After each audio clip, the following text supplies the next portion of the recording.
On va parler de cette intensification de l'opération Char de Gédéon. Qu'est-ce que ça signifie en termes d'avancée des combats et de mobilisation également?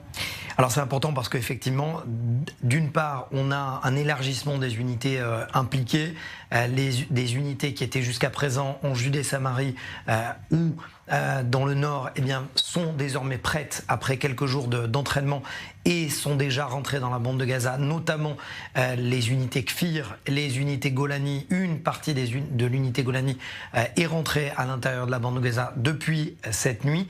Il y a un élargissement du type d'opération et de telle manière à contrôler, contourner complètement l'ennemi. Les frappes se succèdent avec plus de 115 frappes et l'unité Nili qui est gérée par le Shabak, dont le but est de, à l'instar de ce qui s'était passé après le terrible massacre, cette fois on parle de massacre, juste pour relativiser.